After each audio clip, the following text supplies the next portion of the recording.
rich man, which was clothed in purple and fine linen, and fared sumptuously every day. Verse 20 kayo po. And there was a certain beggar named Lazarus, which was laid in a cave full of sores, And desiring to be fed with the crumbs which fell from the rich man's table, moreover, the dogs came and licked his sores. Verse 22. and it came to pass that the beggar died, and was buried with the angels into Abraham's bosom. The rich man also died, and was buried.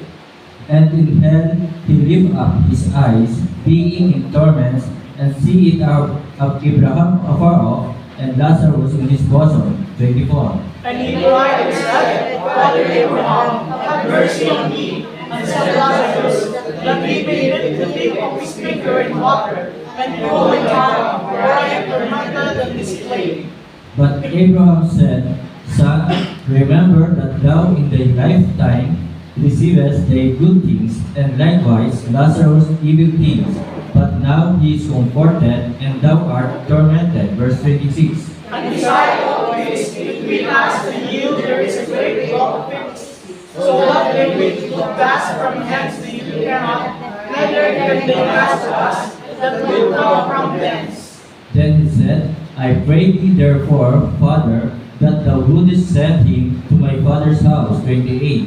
For I have 5 brethren, that he may testify unto them, lest they also come into this place of torment.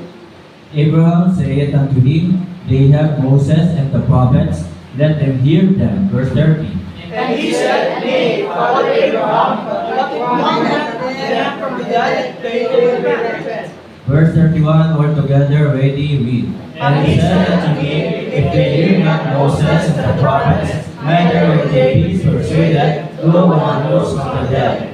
Purihin po ang Diyos sa pagkabasa ng kanyang banal na salita, tayo po nakatayo po, pumiti tayo po'y manalangin. Ama namin Diyos sa langit, muli sa gabi ito, pinupuri ka namin, pinapasalamatan ka namin sa iyong kabutihan at dakilaan. Salamat, patuloy mo po kaming binibigyan ng kalakasan, kalusugan, pinagpapala at iniingatan sa bawat sandali ng aming pong buhay. At sa oras na ito, kami po ay sama-samang lumalapit sa inyo. Patawad po kami sa aming mga pagkukulang, kasalanan na nagagawa laban sa iyo. Sa hindi po namin minsan pagsunod sa iyong mga utos, patawarin mo po kami. At salamat po, Ama. Ikaw po ang aming Diyos na mapagpatawad. At sa gabing ito, aming po dinadalangin kapayapaan sa Jerusalem, kaligtasan po ng mga taga-Israel. At dalangin din po namin sa gabing ito, kagalingan po ng mga kapatiran na mayroon pong karamdaman. Especially po na ang aming pong kapatid na si Sister Miley. Nais po namin, aming po dinadalangin na kayo po ay gumawa ng himala sa kanila pong buhay. Ipakita po sa kanila ang iyong pong kapangyarihan at ipahayag mo at na ikaw ang aming Diyos na dakila ang gagamot. Sa inyo po ay wala pong imposible. Lahat ng karamdaman, lahat ng sakit ay kaya mo pong paggalingin. Salamat po, Ama, sa gabing ito na muli kami po ay inyong pong pangangaralan ng inyong pong banal na salita at hakamunin ng inyong pong banal na salita. Hinihiling ko po inyong pong pagkilos, paggawa sa aming kalagitnaan. Banal na Espiritu, kayo po siya mangusap sa puso ng bawat makakapakinig ng inyong pong banal na salita. Itago mo po ako sa inyong pong likuran at dalangin ko po na kayo po siyang patuloy na magligtas sa bayang ito sa mga kaluluwa ng mga tao mapapahamak po doon sa impyerno. Salamat po, Ama, sa kaligtasan na iyo po kaloob sa amin sa buhay na walang hanggan. Ibinabalik ko po sa iyo, Ama, lahat ng papuri at pasasalamat. Ito po ay aming dalangin sa pangalan po ng aming Panginoon Jesus. Amen. Pwede na po mabo. Isang mapagpalang gabi po sa ating lahat, mga kapatid, mga minamahal. Verse 23, And in hell he lifted up his eyes, being in torments, and seeth Abraham afar off, and Lazarus in his bosom. So mga kapatid, ito po yung title ng mensahe ng Diyos ngayong gabi, Hell, Impyerno. So sa ating po panahon, mga kapatid, mga minamahal, ay marami pong tao nagtatanong, totoo ba ang impyerno? Totoo ba na mayroong impyerno? At nakakalungkot po sa ating panahon, mga kapatid, mga minamahal, marami ang gusto sa langit. Pero pagpunta sa bahay sa bahan na anong lapit ay hindi magawang puntahan. Diba? Gusto ay palangit pero sa bahay-sambahan ay hindi makapunta. Gusto ay sa langit pero hindi magawang makinig ng salita ng Diyos. Ang gusto ay sa langit pero ayaw umawit ng mga awiting mga Diyos. Hindi ko po sinasabi ng ating pong kaligtasan, katiyakan ng langit ay sa pamamagitan ng gawa. Nais ko lamang pong makita po ng bawat isa anong ugali meron ng mga tao ngayon. Gusto ay sa langit pero hindi magawang pumunta ng bahay-sambahan. At doon po sa Limerick, kasi kagabi po ako po ay umattend ng prayer meeting po sa Limerick. Ako po ay na-encourage at nahamon doon sa isang pamilya. Isang tatay na talagang sabihin na nating matanda na, hindi ko alam kung ito ba ay senior na. At kasama ang kanyang asawa na talagang malabo ang mata, may tungkod, inaakay. At kasama ang kanilang isang anak. Pero sila po ay tapat na ma-attend ng prayer meeting. Amen. Na kahit sila po ay gabihin sa daan, at kahit gano'n ang kanilang sitwasyon sa kanilang buhay, sila po ay tapat na ma-attend ng prayer meeting, tapat na ma-attend ng pagsamba tuwing araw ng linggo. Nakakalungkot sa ating panahon ngayon, maraming Kristyano ating inaakay, talaga ibinibigay na ang lahat, hatid sundo na, pero marami pa rin ang ayaw manabahan. Gusto ay sa langit pero hindi magawang pumunta ng bahay-sambahan. So mga kapatid, mga minamahal, tunay na talagang ang impyerno po ay talagang nandito po sa Bible. Maraming tao ang hindi nakakaalam ng impyerno. So mga kapatid, mga minamahal, sana sa ating pumubuhay, tayo po ay talagang ipangaral natin ang salita ng Diyos. At nakakalungkot, sabi nga po dito sa verse 23, at sa impyerno na nasa mga pagdurusa ay itiningin niya ang kanyang mga mata. At natanaw sa malayo si Abraham at si Lazaro ay nasa kanyang sinapupunan. At siya'y sumigaw at sinabi, Amang Abraham, maawa ka sa akin. So mga kapatid, mga minamahal, ngayong gabi po nais ng Diyos sa atin, let us warn every souls na tayo po ay magbigay ng babala sa bawat tao, sa bawat kaluluwa, that hell is proven. Totoo ang impyerno. So mga kapatid, mga minamahal, hindi natin kailangan pumunta ng impyerno para patunayan sa mga tao na nasa ating paligid na totoo ang impyerno. Sapagkat ang sino man nandoon na sa impyerno ay hindi na makakaalis. Ang sino man nandoon na sa impyerno ay wala ng pag-asa umalis pa. Hindi natin kailangan pumunta ng impyerno. Ang mga taong pilosopo ang sasabihin sa iyo, bakit nakarating ka na ba sa impyerno? Ay ikaw ba, gusto mo ba pumunta ng impyerno? So yun po yung nakakalungkot na talagang marami yung mga taong parang hindi natatakot sa impyerno. Di ba? Kung titignan ninyo, panonoorin ninyo mga pelikula at maging sa mga totoong buhay at sa mga awitin, di ba sinasabi ng mga tao, sasamahan kita sa impyerno. Kung magbiro na lamang sila, parang akala mo naman napakadaling pumunta ng impyerno o sa madaling yung araw yata talaga dahil, di ba? Pero wala nang pag-asa umalis doon. Ang sino man nandun sa impyerno hindi na makakalis pa. So ganoon ang sinasabi ng mga tao na talagang sasama kita sa impyerno. At kung inyo po mapapakinggan, mayroong isang awitin na talaga ang title ay impyerno. Di ba? Brother Edwin, na talagang grabe. Nakakala mo naman talaga napakaganda ng impyerno. Para ba sinasabi ng awiting yun ay kantahin nyo? Ating mo nyo ba? Pero yung lyrics, impyerno, no? Meron yung lyrics na talagang impyerno, sasabahan kita sa impyerno, parang gano'n. Grabe. So mga kapatid, mga minamahal, para ang tao ay hindi natatakot sa impyerno. Sapagkat, tingnan nyo, ano ang buhay ng ibang tao? Patuloy sa paggawa ng kasalanan. Patuloy sa pagnanakaw. Patuloy sa pagdadroga. Patuloy sa pagsisinungaling. So yun po ang buhay ng tao. Patuloy na hindi sumusunod sa mga utos ng Diyos. Kaya makikita natin na talagang ang ibang tao ay hindi natatakot sa impyerno. So mga kapatid, let us warn every soul that hell is proven. At ang sabi nga po ng Matthew chapter 7 verse 23. Matthew chapter 7 verse 23. Sabi po dito, And then will I profess unto them, I never knew you. So sinabi po mismo ng Panginoong Sus, ang Panginoong Sus, ang Diyos ang nagpapatunay na totoo ang impyerno. At sabi po ng Panginoong Sus, then will I profess unto them, I never knew you. Hindi ko kayo nakikilala. Depart from me, ye that work iniquity. So pinapalayo, lumayo kayo sa akin. Diba? Kayo na gumagawa ng katampalasanan.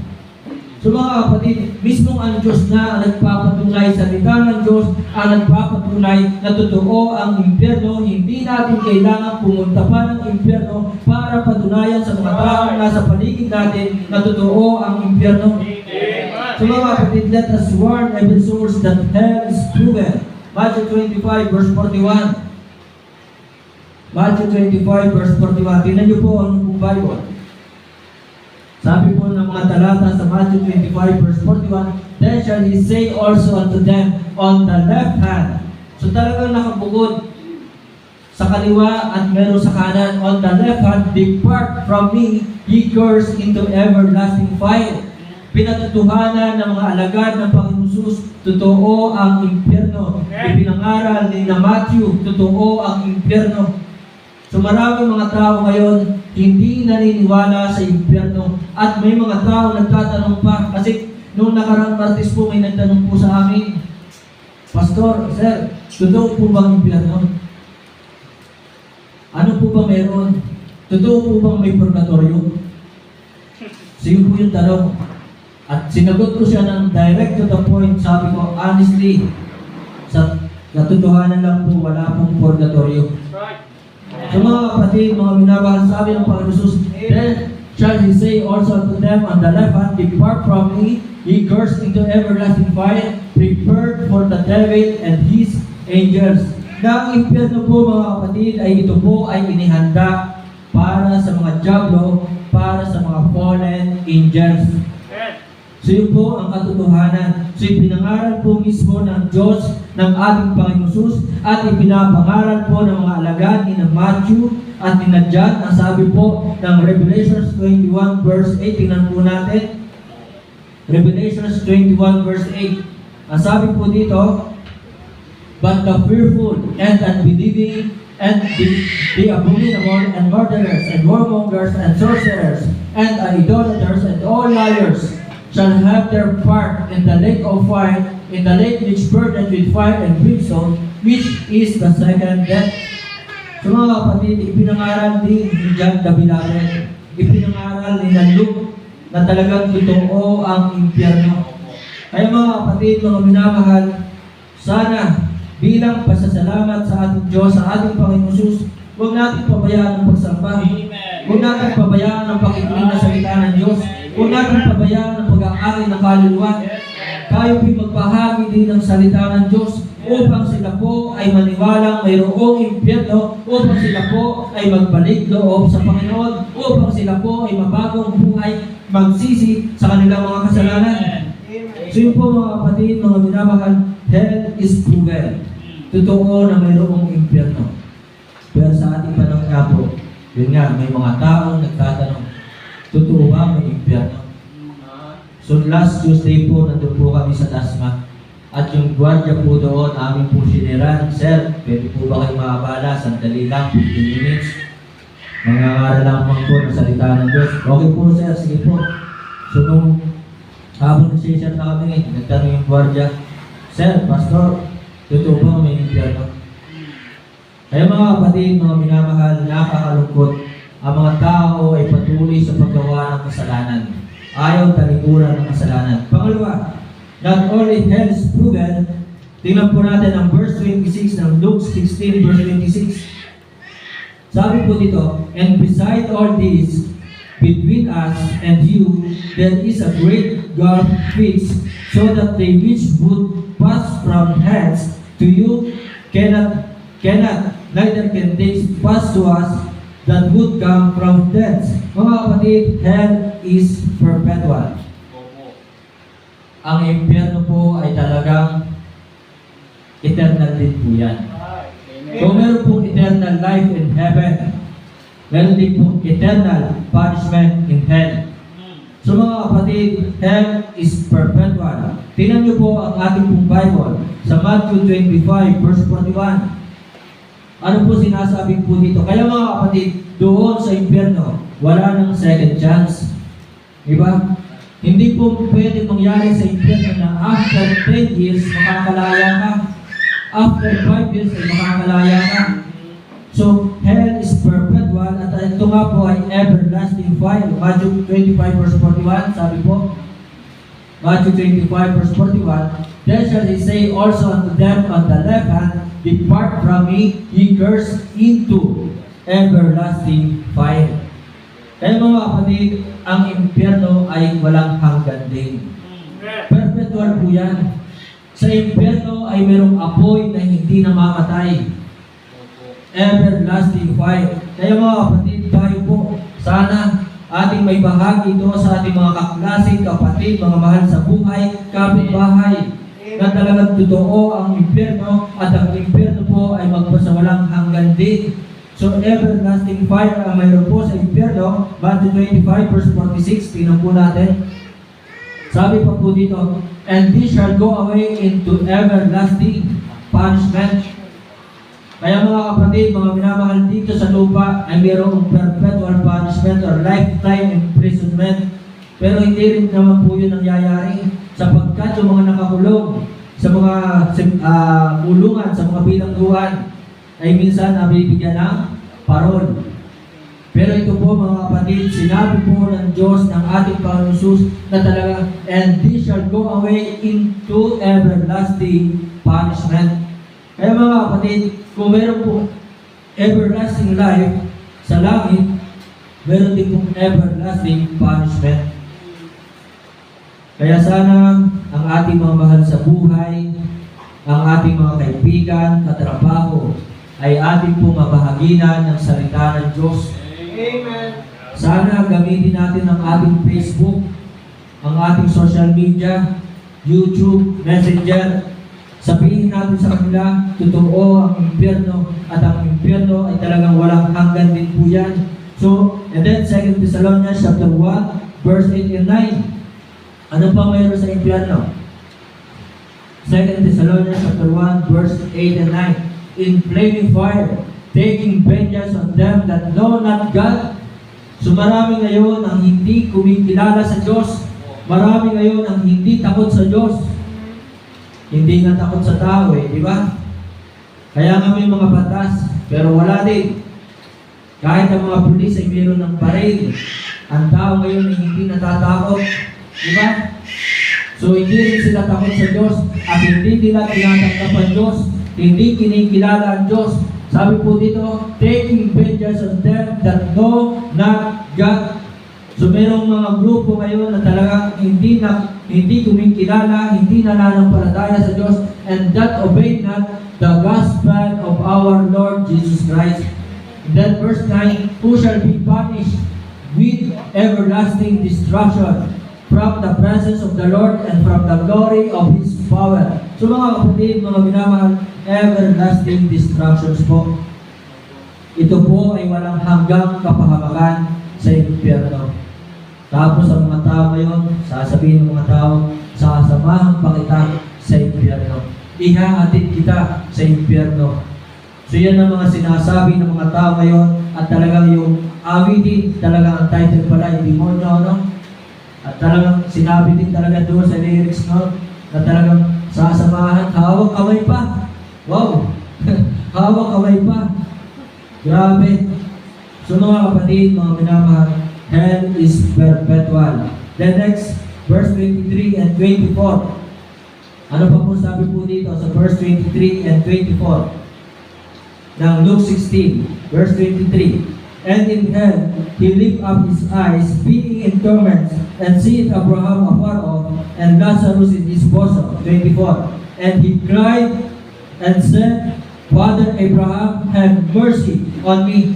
Siya ay umiyak at sinabi, Amang Abraham, maawa ka sa akin, and send Lazarus, isuguin mo si Lazarus that he may dip the tip of his finger and water, and cool my tongue, for I am tormented in this flame.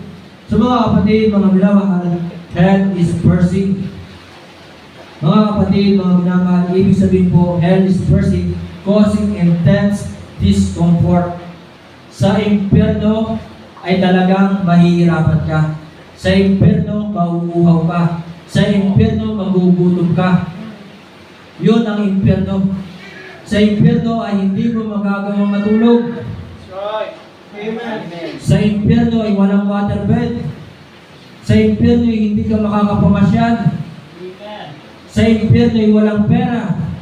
Sa impyerno ay walang anak. Di ba? So mga kapatid, mga minamahal, hell is pursuing, causing intense discomfort.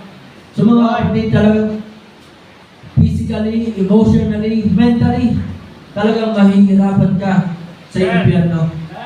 At doon ay talagang maalala mo yung mga panahon na dapat ay nakinig ka ng salita ng Diyos.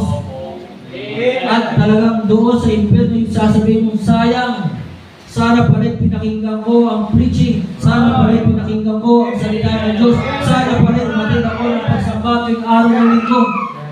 Kaya mga kapatid, mga minamahal, hell is pursuing, causing intense discomfort, causing intense despair, na talagang sa impyerno wala nang pag-asa na makaalis pa doon. Matthew 25 verse 30, tingnan po natin. Matthew 25 verse 30. Kaya mga kapatid, sana tayo po ay talagang mag-aakay ng kaluluwa. Verse 30. And cast ye the unprofitable servant into outer darkness, there shall be weeping and gnashing of teeth. So ibig sabihin talagang doon po ay nagngangalit ang mga ngipin ng mga taong nandoon sa impyerno. Title ka, talagang kapag humarap sila sa Panginoong Sus at sinabi ng Panginoong Sus, depart from me. Kapag sinabi na yan ng Panginoong Sus, pagbalik nila doon sa impyerno, meron na silang talagang physical body. At ang sabi nga po doon ay gnashing of teeth, weeping and gnashing of teeth, na talagang magngangalit ang ngipin ng mga tao na nandoon sa impyerno. So mga kapatid, talagang ito po ay causing intense damnation. So, kaya talagang hell is pursuing. Nasabi po ng Mark chapter 3, verse 29. Mark chapter 3, verse 29. Ano po sabi po dito? Sa Mark chapter 3, verse 29, tingnan niyo po ng Bible. But he that shall blaspheme against the Holy Ghost hath never forgiveness, but is in danger of eternal damnation. Eternal damnation. Kaya talaga ang hell, ang impyerno, ito po ay walang hanggan din.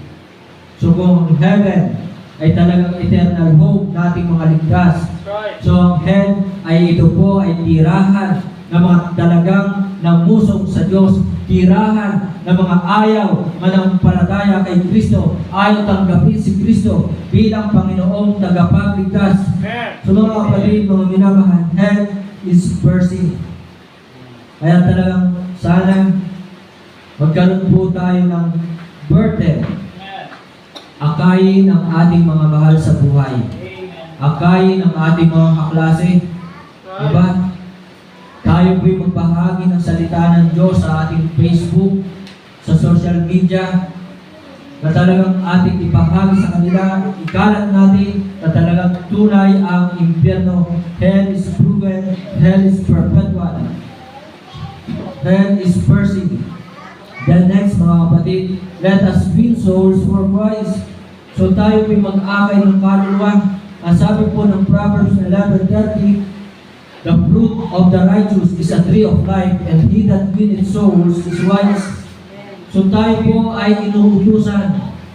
It is a command na tayo mag-akay ng kaluluwa. Ini-encourage tayo ng Diyos, ng salita ng Diyos, na mag-akay ng kaluluwa. He that winneth souls is wise. So that is encouragement. Diba?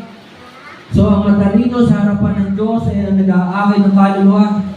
Hindi yung mga engineer na yan. Hindi yung mga governor na yan. Hindi yung mga doktor na yan. Hindi yung mga summa cum laude yan. Ang matalino sa harapan ng Diyos ay mga nag-aakay ng kaluluwa. Matthew 28 verse 19. Go ye therefore and teach all nations, baptizing them in the name of the Father, and of the Son, and of the Holy Ghost, teaching them to observe all things whatsoever I have commanded you. And lo, I am with you always, even unto the end of the world. Acts chapter 1, verse 8. And ye shall be witnesses unto me. So sabi po ng Panginoon Jesus, and ye shall receive power after that the Holy Ghost is come upon you, and ye shall be witnesses unto me, both in Jerusalem, and in all Judea, and in Samaria, and unto the uttermost part of the earth. Ang huling habilin ng ating Panginoon Jesus bago bumalik sa langit ay tayo magpatutuo sa Kanya, tayo mag-akay ng kaluluwa. So yun po ang huling utos ng ating Panginoon Jesus bago siya bumalik sa langit. So let us win souls for Christ. Some souls or people are going to hell because they are talagang bound to hell. They are bound to hell. Kaya sabi po ng Revelations 20, verse 11 to 15. Revelations 20, 11 to 15. Sabi po dito, and I saw a great white throne. Yan po yung great white throne judgment, and he that sat on it, from whose face the earth and the heaven fled away, and there was found no place for them. And I saw the dead. Nakita ko ang mga patay, small and great, mahirap, mayaman, sikat at hindi sikat, di ba? Nakapag-aral at hindi nakapag-aral, stand before God, na nakatayo sa harapan ng Diyos, and the books were opened, and another book was opened, which is the book of life, and the dead were judged out of those things which were written in the books according to their works, ayon sa kanilang mga gawa. And then verse 14, and death and hell were cast into the lake of fire. This is the second death. And verse 15, and whosoever was not found written in the book of life was cast into the lake of fire. So mga kapatid, let us win souls for Christ because they are bound to hell. Talagang may mga tao kaluluwang mapupunta ng impyerno sapagkat hindi nga po kilala si Kristo. Sa mga school ngayon, maraming mga tao ngayon, maraming mga bata ngayon, kabataan ngayon, mga nag-aaral, high school, hindi kilala ang Panginoong Jesus. Hindi nila alam ang ginawa ni Kristo. Hindi nila naunawaan ang kabuluhan, halaga ng pagkabago ni Kristo, yung kamatayan, pagkalibing, at muling pagkabuhay ng Panginoong Jesus. Kasi nung ako po'y high school, elementary, alam ko din naman yun, napako Panginoong Jesus. Pero ano sinasabi ko, ano yung aking paniniwala, ano yung aking pananampalataya? Basta ikaw ay mabait, sa langit ka, sumamba ka, sa langit ka. Yun ang aking paniniwala noon. Hindi ko totally naunawaan kung ano ang kabuluhan, kahulugan, halaga ng kamatayan, pagkalibing at muling pagkabuhay ng ating Panginoong Jesus. So mga kapatid, mga minamahal, let us win souls for Christ sapagkat some souls or people are going to hell because they are bound to hell. Matthew, tinan po natin ang 7:23 po muli. Sabi nga po ng Panginoon Jesus dito sa 7:23, depart from me, ye work of iniquity, ye that work iniquity. So malinaw sinabi ng Panginoon Jesus na talagang hindi ko kayo nakikilala. Kayo nang gumagawa ng mga katampalasanan. John 3:18 and 36, ano po sabi ng Bible? John 3:18, sabi po ng John 3:18, tingnan niyo po. He that believeth on Him is not condemned. Ang sumasampalataya kay Kristo ay hindi mahatulan, hindi mapaparusa sa impyerno. But he that believeth not, ang ayaw manampalataya kay Kristo, is condemned already. Sila yung hahatulan doon sa impyerno because he had not believed in the name of the only begotten Son of God. And then verse 36. So verse 36, mga kapatid, sabi po dito, he that believeth on the Son hath everlasting life. Ang sumasampalataya kay Kristo sa anak ng Diyos ay mayroong buhay na walang hanggan. And he that believeth not the Son shall not see life. Ang hindi sumasampalataya ay tumanggap kay Kristo, hindi makakakita ng buhay, but the wrath of God abideth on him. Puot ng Diyos ang sa kanya. At saan ang puot na yon? Doon sa impyerno. Kaya mga kapatid, mga minamahal, let us win souls for Christ sapagkat they are bound to hell. Sumalinaw, hindi sa gawa, hindi sa relihiyon, para magkaroon ng buhay na walang hanggan. Malinaw na talagang hindi sa gawa, hindi sa relihiyon, hindi sa pagsunod sa mga utos ng Diyos para magkaroon ng katiyakan ng langit. Lahat ito ay sa pamamagitan ng pananampalataya. You want to become sons of God? You want to be saved? You want to be sanctified? Believe in the name of the Lord Jesus Christ. Amen. So yun po ang sinasabi po ng Bible. They are bound to hell and they are blind about the whole truth. Ang sabi po ng 2 Corinthians chapter 4 verse 4. 2 Corinthians chapter 4 verse 4. Tingnan po natin. Nakakalungkot po talagang maraming tao yun hindi alam ang buong katotohanan. Ang sabi po dito, in whom the God of this world, yung Diyos ng sanlibutan ito, had blinded the minds of them which believe not. So ginamit ng Diablo, ginamit ni Satanas ang napakaraming relihiyon sa mundong ito para sila'y mabulag sa katotohanan upang sila po ay hindi manampalataya. At ang sabi nga po dito, lest the light of the glorious gospel of Christ, who is the image of God, should shine unto them. So upang hindi magliwanag sa kanila yung ebanghelyo ni Kristo. So bulag po sila sa katotohanan. Meron po akong Bible study. Talagang napag-usapan po kanina o doon sa Bible study po namin. Yung kasal. Nanabanggit ko kung talagang mahal, di ba? Ang katunayan ng pagmamahal ng isang lalaki sa kanyang asawa, yung kasal. Na talagang pakakasalan yan. Yun yung patunay. Pero ang sagot sa akin ng aking Bible study, hindi po, Pastor. Ang katunayan yung talagang nagsasama. Para bang hindi naniniwala sa kasal. Kasi, kasal nga, ay kung hindi naman mahal. Diba? So, yun po yung sa kanya. So, parang sinasabi niya na okay lang na magsama as long as nagmamahalan. Kahit hindi kasal. Sabi ko, ang katunayan talaga ng pagmamahal ay yung kasal. Saan daw sa Bible? Yung kasal. So yan po, pinakita ko sa kanya yung mga verses na talagang totoo na meron. Sa Genesis pa lamang, chapter 34, binanggit na yung salitang marriage. Diba? At ang Panginoon Jesus ay nangaral talaga ng patungkol sa divorce. At talaga sinabi ko na sabi ng Bible na ang pinapagsama ng Diyos ay hindi maaaring pumapag-iwalayin ng tao. Sabi ng aking tinuturuan, saan sa Bible yan? Tingnan nga natin. Kung hindi ako nagkakamali ay sa Matthew chapter 9 ba? Tingnan po natin. Yung sinabi na ang pinapagsama ng Diyos ay hindi maaaring papag-iwalayin ng tao. Matthew chapter 19.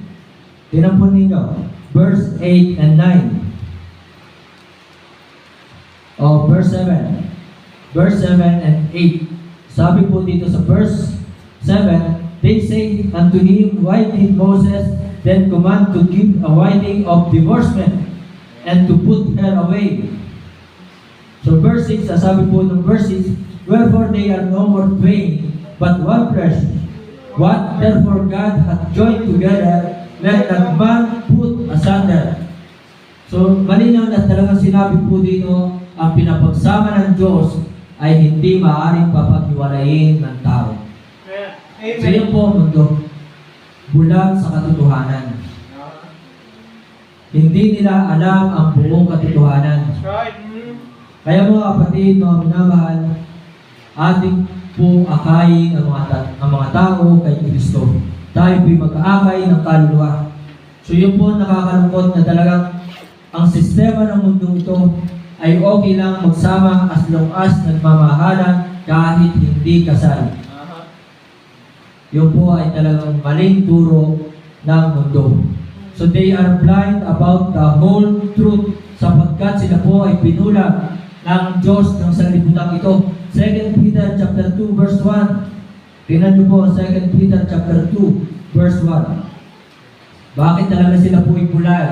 Sabi po dito, but there were false prophets. So marami po mga bulaang propeta ng kalat sa mundong ito. Sabi po diyan, but there were false prophets also among the people, even as there shall be false teacher.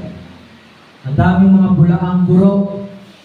Diba? Isa na mga po diyan yung isang sikat na celebrity. And then sabi po dito, who privilege shall bring indomitable heresies, even denying the Lord that bought them and bring upon themselves swift destruction. So mga kapatid, mga minamahal, sino magtuturo? Hahayaan ba natin na talagang lumaganap ang mga false prophet na to, mga false teacher na to? Wala ba tayong gagawin para sila ay labanan? Hindi naman tayo lalaban ng physical. Labanan din natin sila sa pamamagitan ng pagbabahagi, pangangalat ng salita ng Diyos. Matthew chapter 7 verse 15. Matthew chapter 7 verse 15. Nasabi po ng Bible sa verse 15, beware of false prophets. So, mag-ingat sa mga bulaang propeta. Or sabihin na natin, beware of false religion. Sapagkat nasan ba ang mga bulaang propeta yan? Nasan ba yung mga bulaang guro? Eh di ba nandoon sa mga denominations, nandoon sila sa mga religion na kanilang kinabibilangan? So beware of false religion. So mga kapatid, mga minamahal, they are blind about the whole truth. And then sabi pa po ng Matthew 24 verse 24. Matthew 24 verse 24. For there shall arise false Christ. So ang dami na mga nagsulputan ng mga bulaang Kristo. And then sabi pa po dito, and false prophets, and shall show great signs and wonders, and so much that if it were possible, they shall deceive the very elect. So ang daming nadadaya. Diba? So mga kapatid, mga minamahal, anong ginagawa natin? Yun po yung tanong. Wala ba tayong ginagawa? Wala ba tayong gagawin? Wala ba tayong burden na ibahagi ang salita ng Diyos? Wala ba tayong burden na igalat sa social media, sa Facebook, ang salita ng Diyos? Philippians chapter 1 verse 15. Philippians chapter 1. So yan po yung mga dahilan. Bakit sila po ay bulag sa buong katotohanan? Sapagkat napakaraming false religion, false prophet, false teacher na nagkalat sa mundong ito. At ang sabi nga po ng verse 15 ng Philippians chapter 1 verse 15, some indeed preach Christ even of envy and strife, and some also of goodwill. Hindi pare-parehas ang turo patungkol kay Kristo. Itinuturo ng iba si Kristo ay hindi tunay na Diyos. Itinuturo ng iba na si Kristo ay tao lang. Diba? Sabi pa dito, the one preach Christ of contention. So ang iba'y nangangaral patungkol kay Kristo, may pakikipag-away, may pakikipagtalo. And then sabi pa po dito, not sincerely. Hindi naman sila talaga tapat na nangangaral patungkol kay Kristo. Itinuturo nila si Kristo pero merong hidden agenda. Meron silang hidden interest. Para bagang sa mga tao, bakit sila ay nasa politiko o bakit sila ay nasa gobyerno? Meron silang pansariling interest. So mga kapatid, mga minamahal, and then sabi pa po dito, verse 17, but the other of love, knowing that I am sent for the defense of the gospel. So meron din namang nangangaral talaga ng totoo. Tapat na nangangaral patungkol kay Kristo. So mga kapatid, let us be source for Christ. They are bound to hell, blind about the whole truth. And last, sabi po ng Hebrews chapter 12 verse 8, sabi po dito sa Hebrews chapter 12 verse 8, but if ye be without chastisement, whereof all are partakers, then are ye bastards and not sons. So let us be source for Christ, because some people or some souls are bastard. Hindi talaga tunay na mga anak ng Diyos. Hindi yan alam ng maraming tao. Amen po ba? Sasabihin ng mga tao sa ating paligid, lahat naman tayo anak ng Diyos. Mali. Lahat nga tayo nilikha ng Diyos. Yun ang totoo. Pero hindi lahat ay mga anak ng Diyos. At talaga sinabi nga po doon sa Hebrews chapter 12, verse 8, na bastards, hindi mga anak. At ang sabi po ng John chapter 8, verse 44, tingnan niyo po sa John chapter 8, verse 44. So malinaw na sinabi po ng ating Diyos, ng ating Panginoon Jesus, sabi po ng John chapter 8, verse 44, sabi po dito, kayo'y sa inyong amang diablo, at ang mga nais ng inyong ama ang ibig ninyong gawin. Siya'y isang mamamatay tao. O bakit mayroon talagang mamamatay tao? Bakit mayroong mga magnanakaw? Bakit mayroong mga mangkukulang? Bakit mayroong mga sinungaling? Bakit mayroong mga durugista? Sapagkat ang kanilang ama ay ang diablo. Nasabi po dito, siya'y isang mamamatay tao buhat pa ng una at hindi na nanatili sa katotohanan. So talagang madami ngayong manloloko sapagkat walang katotohanan sa kanya. Pagka nagsasalita siya ng kasinungalingan, talagang marami ngayong great pretender. Diba? Dakilang mga manloloko, dakilang mapagbalat kayo. And then sabi pa po dito, sa kanya, pagka nagsasalita siya ng kasinungalingan, ay nagsasalita siya na sa ganang kanya, sapagkat siya isang sinungaling at ama nito. So maraming bulag sa katotohanan. Sasabihin ng napakaraming tao, lahat tayo sa langit, lahat tayo mga anak ng Diyos. Ang mga anak lamang ng Diyos ay yung mga tumanggap kay Kristo, nanampalataya sa ating Panginoon Jesus. Yun ang katotohanan. Kaya mga kapatid, mga minamahal, let us win souls for Christ. So sa pagtatapos, mga kapatid, mga minamahal, totoo na mayroong impyerno. Hell is proven. Hell is perpetual. Hell is perceived. Kaya tayo po mga kapatid, mga minamahal, mag-akay ng kaluluwa. Ikalat natin ang salita ng Diyos. At sana, upang tayo po'y makapag-akay ng kaluluwa, sila'y maniwala sa atin. Sana'y makita sa atin ang salita ng Diyos. Sana'y makita sa atin si Kristo. Let your light so shine before men, that they may see your good works, and they glorify your Father which is in heaven. Mahirap namang mangaral tayo ng salita ng Diyos, pero tayo nagiinom, nagbibisyo, nagsisinungaling, nagtitiktok, nagsusugal. Diba?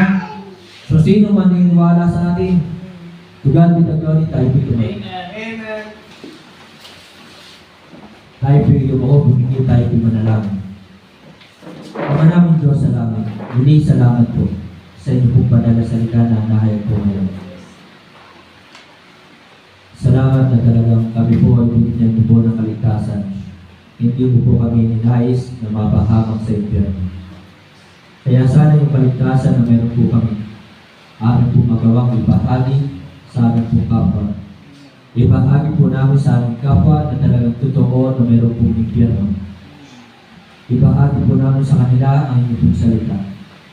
Ibahagi po namin sa kanila ang kaligtasan na meron po kami. Salamat po aming Panginoon. Banal na Espiritu, salamat sa pagbibigay niyo po sa amin ng knowledge at wisdom. Salamat, narito ang inyong banal na salita. Nawa, sa kami mapunta, kung namin kaya na meron kami dalang Bible. Kung namin kaya na kami po'y nag-aaral ng inyong salita. Kung namin kaya na kami po'y nakikinig ng inyong banal na salita. Kung namin kaya ang magbahagi ng inyong banal na salita. Salamat po, Ama, sa inyong pong kabutihan at katapatan. Salamat na kami po ay tinubos ng tugon ng aming pong Panginoon Jesus. Pinatawad sa lahat ng aming mga kasalanan. Nawa makita sa amin ang tunay na pagbabago, pagsisisi at pagtalikod sa kasalanan. At dalangin ko po, Panginoon, sa oras nito, kagalingan din po ni Brother Abel sa kanya pong karamdaman. Patuloy mo po siyang bigyan ng kalakas at kalusugan upang siya po ay makakasama po namin muli sa pagsamba at ang kanyang pong pamilya. Salamat po sa mga panalangin po namin na inyong po dininig at sinagot. Kung patuloy kaming umaasa na nananampalataya na patuloy mo pagdidingin ang aming pong panalangin. Ibinabalik ko po sa iyo, Ama, lahat ng pagpulit pasasalamat. Ito po yung aking dalangin sa pangalan po ng aming Panginoon Jesus. Amen.